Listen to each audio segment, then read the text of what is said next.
joined by the PFL CEO, Peter Murray. Peter, thanks so much for taking the time today.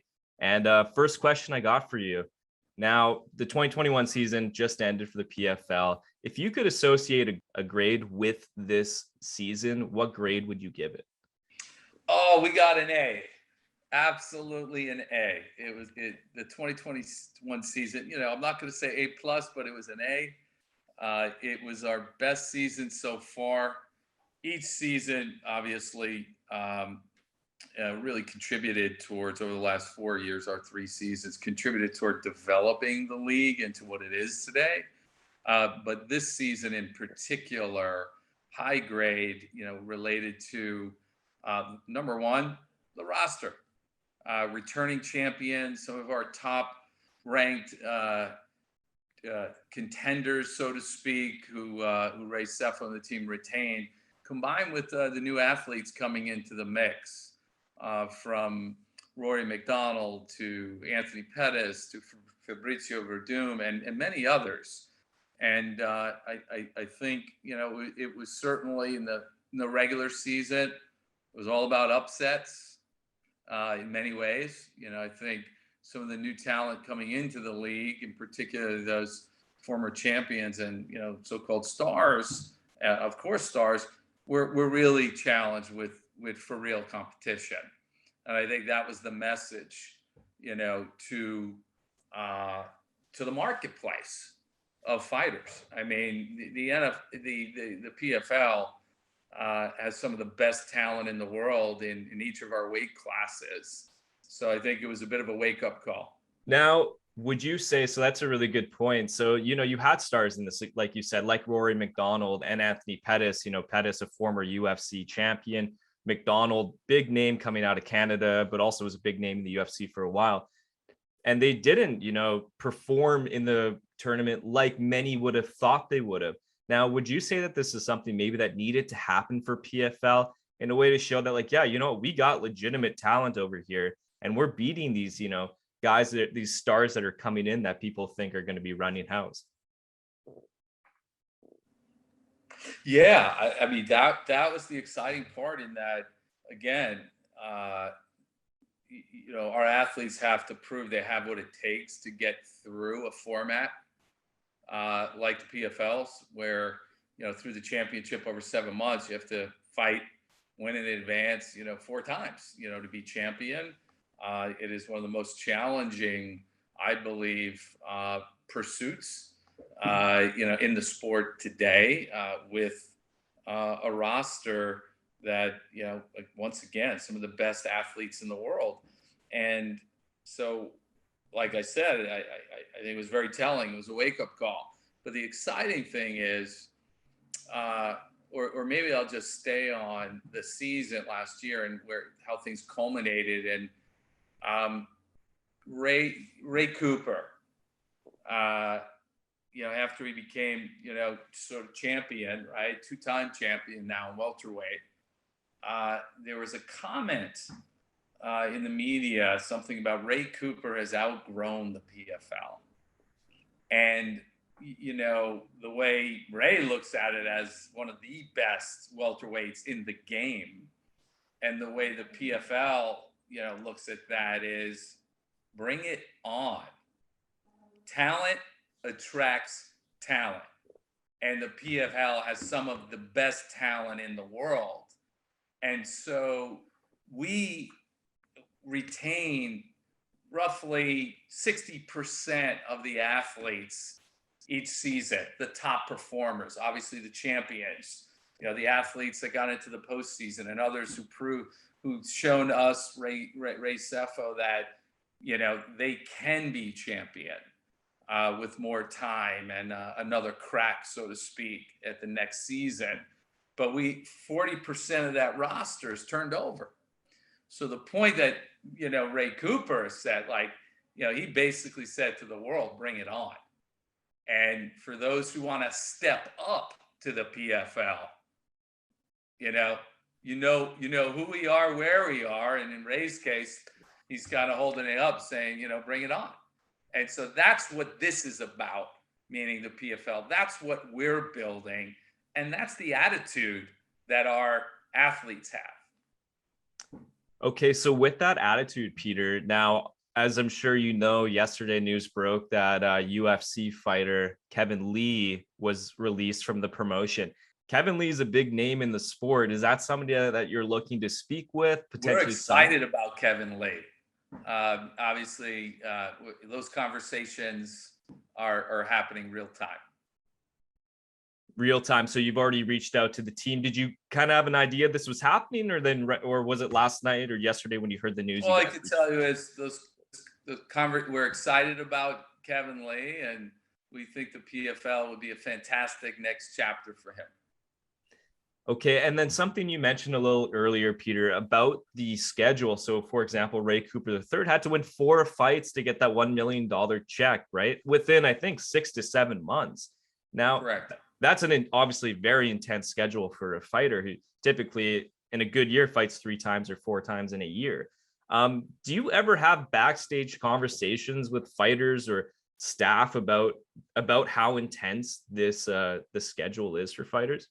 Yeah, I mean, hey, listen, we talk to fighters, and when we developed the format, candidly, 4 years ago, and many fighters come from different disciplines, as you know, and have competed in different forms of martial arts, and multiple fights in a weekend, or one day or in a weekend. So when we crafted this and shared our vision, overwhelming support, and it harkens back to really the roots of MMA.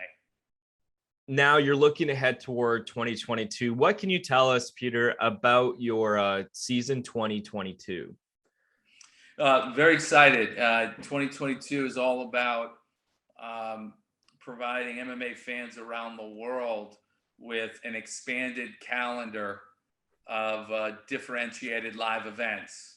So we're essentially tripling down on the number of events that we'll be delivering to fans, which means we're also going to sign 3x the number of fighters that we sign, and so the first will be the PFL Challenger Series. We're very excited about that property, and pro fighters, most of whom are in an earlier stage of their career, competing and aspiring to get into to get a PFL contract, and to perhaps get into the PFL upcoming season for a chance to compete for the $1 million. So that's going to be 8 events. So we're really excited about that. That's in February and March. And then we head into the 2022 season format of events, our regular season playoff and championship. It's very likely our championship will be 2 events, not just 1 this coming season. So we're going to expand that with 6 title fights in one night, and amazing showcase fights alongside of it, like with Claressa Shields, more to come there to build out, not just a epic 1-night event, but certainly an epic 2-night event in 2022. And then from there, we'll also have international qualifier series events in different regions around the world, where we'll be staging in some territories or countries, fight twice in 1-night tournaments, and for the winner to get a contract with the PFL. We're excited about that, to continue that.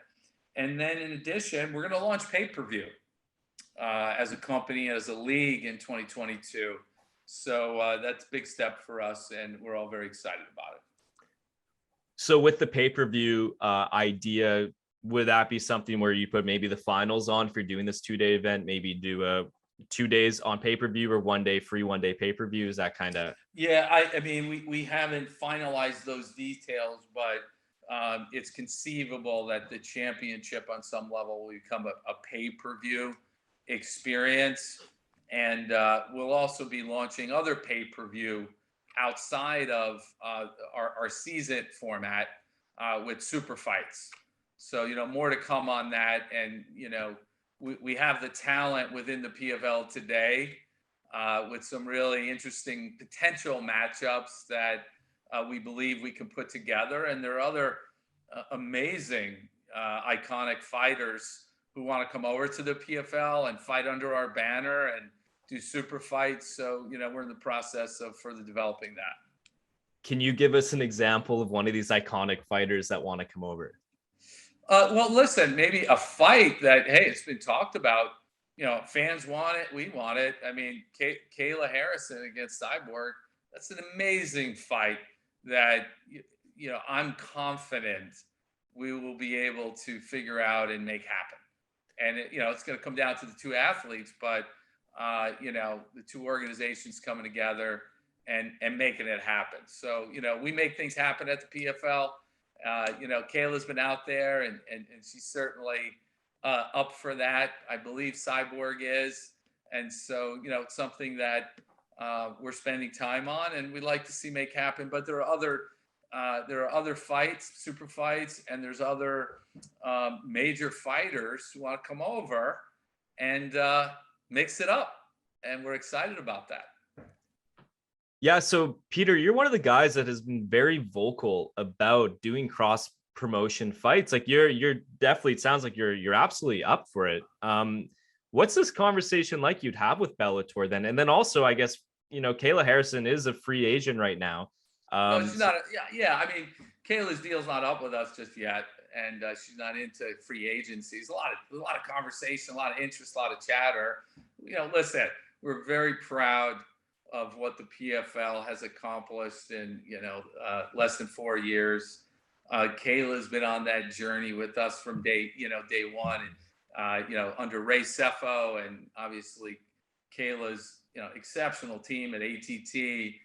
Developing Kayla, and she's done the business, and it's been an exciting journey to watch, and we're looking forward to a future together.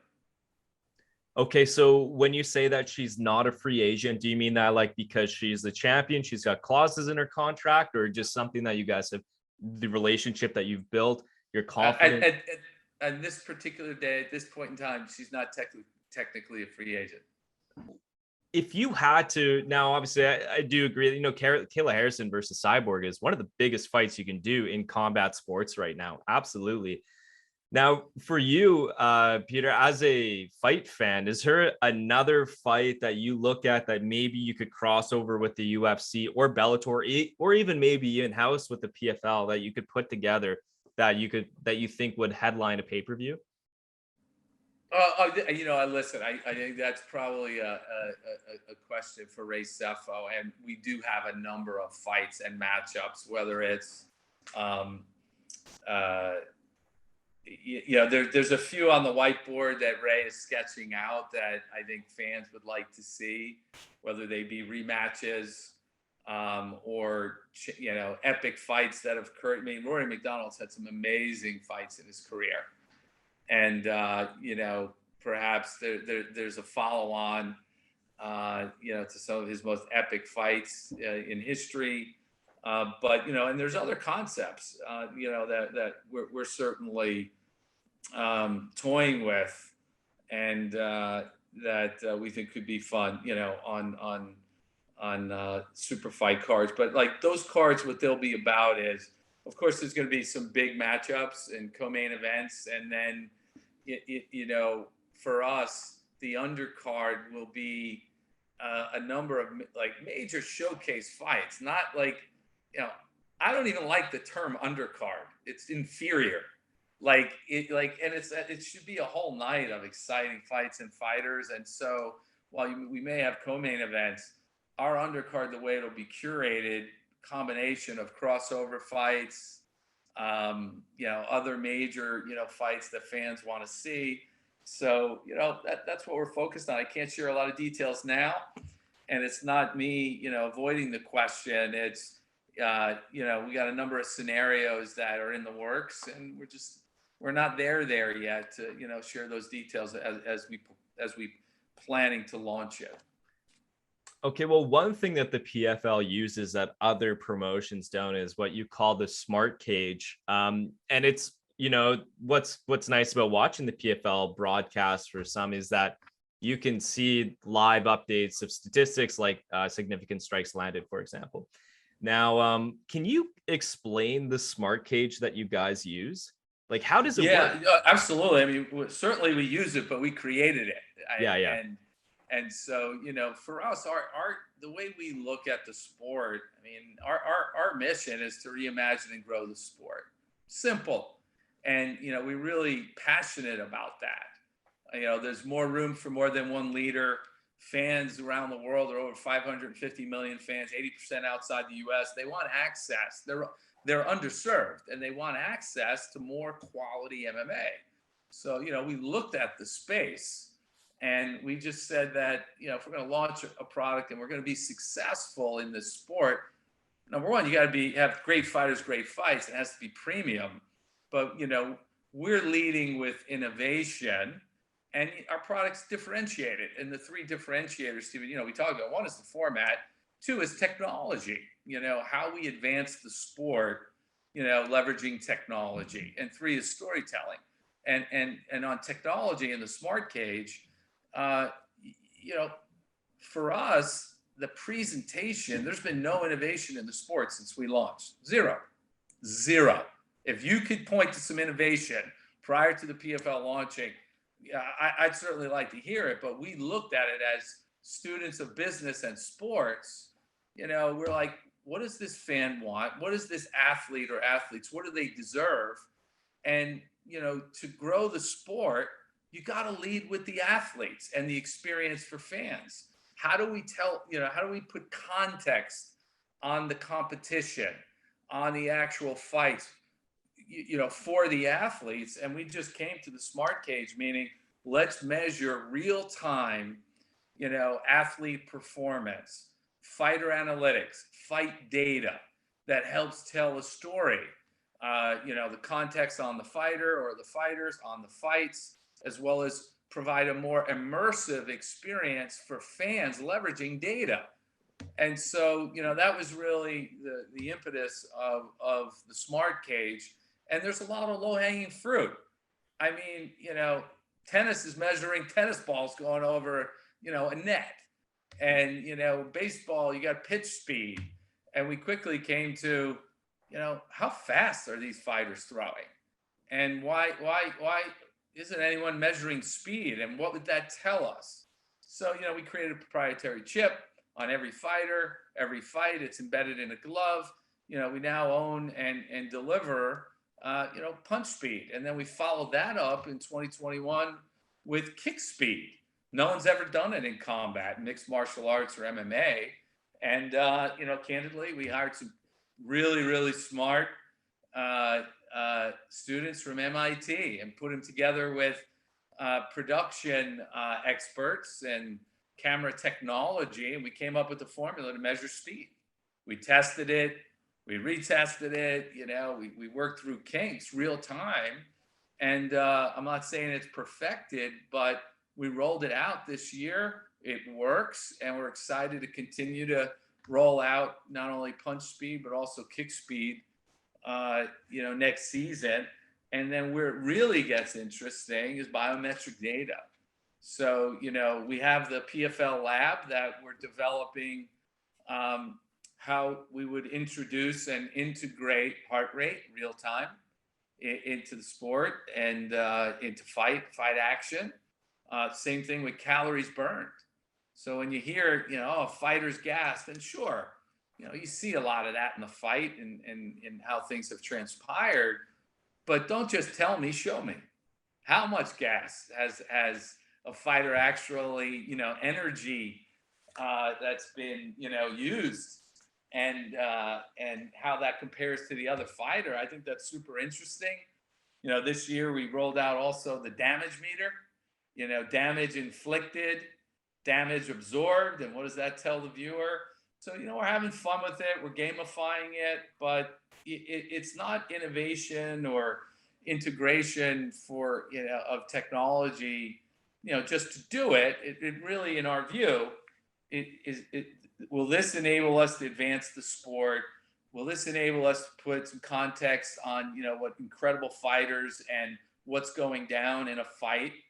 And then ultimately, is it going to enhance that experience? And so, year over year, what you expect from the PFL is innovation. Well, hey, that's all I had for you today, Peter. I really appreciate the time. Really looking forward to the 2022 season. Good luck with everything. Good luck with speaking with Kevin Lee. Good luck with everything that you guys got going on there. Thanks for the time, and hopefully we'll speak soon. You got it, Steven. Thank you.